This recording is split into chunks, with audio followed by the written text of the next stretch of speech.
لیکن کیا آپ کو معلوم ہے کہ ایک دور ایسا بھی تھا جب چینی کی قیمت صرف $2.25 ہونے پر حکومت کا تختہ ہی الٹ دیا گیا تھا؟ کیا کبھی پاکستانی عوام ایسے بھی تھے؟ ناظرین، مہنگائی کا طوفان ایسا ہے جس نے اس وقت پورے ملک کو لپیٹ میں لے رکھا ہے۔ ملک بھر کے لوگوں کی تنخواہ میں سال میں ایک بار اضافہ ہوتا ہے، جبکہ دوسری طرف اشیاء ضروریہ کی قیمتوں میں ہر روز اضافہ دیکھنے میں آ رہا ہے۔ ناظرین، ملک بھر میں آج پیاز جیسی عام ضرورت کی چیز بھی 180 سے 200 روپے کلو فروخت ہو رہی ہے، جبکہ بیرون ملک سے منگوایا گیا پیاز بندرگاہ پر کنٹینروں میں سڑ رہا ہے۔ دوسری طرف آٹا 130 روپے کلو سے اوپر فروخت ہو رہا ہے، ایک انڈا 25 روپے اور چکن کی قیمت 600 روپے کلو تک جا پہنچی ہے۔ ان تمام چیزوں کے باوجود ہماری قوم مہنگائی کے اس طوفان میں پسنے کے باوجود خاموشی سے ہر روز صبح کاروباری زندگی کے لیے نکل رہی ہے، اور رات گئے تھکے ہارے جب گھر لوٹ رہے ہیں تو کسی نہ کسی گلی کی نکڑ پر ڈکیت ان سے ان کی ساری محنت کی کمائی لوٹ کر ان کو گولی مار کر فرار ہو جاتے ہیں، اور عوام نہ تو حکومت کے خلاف احتجاج کر پا رہے ہیں اور نہ ان ڈکیتوں کا کچھ بگاڑ پا رہے ہیں۔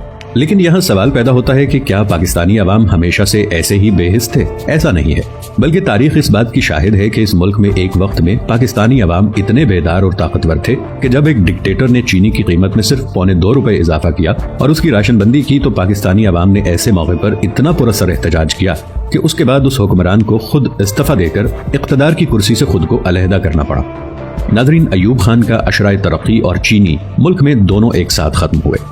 یہ جملہ ایوب خان کے دور کے وزیر قانون ایس ایم ظفر کا ہے، جو کہ 1958 سے لے کر 1969 تک ایوب خان کے ساتھ اقتدار میں شریک رہے، مگر اس وقت ایک بڑی مشکل کا شکار ہو گئے جبکہ ایوب خان کو ملک بھر میں چینی کی کمی کا سامنا کرنا پڑا، اور اس وقت میں حکومت نے جب چینی کی قیمت میں $2.25 اضافے کا اعلان اور راشن بندی کا اعلان کیا تو عوام احتجاج کے لیے اٹھ کھڑے ہوئے۔ یہ احتجاج 1968 میں ملک میں دولت کی 20 گھرانوں کے درمیان غیر منصفانہ تقسیم اور مہنگائی کے خلاف تھا، جس کا آغاز کراچی کے بورڈ آفس کے سامنے سے ہوا، اور اس کی تپش پورے ملک میں اس شدت سے پھیل گئی کہ مجبوراً ایوب خان جیسے طاقتور حکمران کو مسند اقتدار سے علیحدہ ہو کر اقتدار یحییٰ خان کے حوالے کرنا پڑا۔ پاکستانی قوم کے یہ حوصلے صرف 1968 تک ہی زندہ نہیں تھے، بلکہ 1973 میں کراچی میں ٹرام سروس کو بھی کرائے بڑھانے کی ضرورت محسوس کی گئی اور کرائے میں 5 پیسے کا اضافہ کر دیا گیا، تو عوام نے اس پر احتجاج کیا، جس کو اخبارات نے شائع کیا اور عوام کے احتجاج سے مطلع کیا۔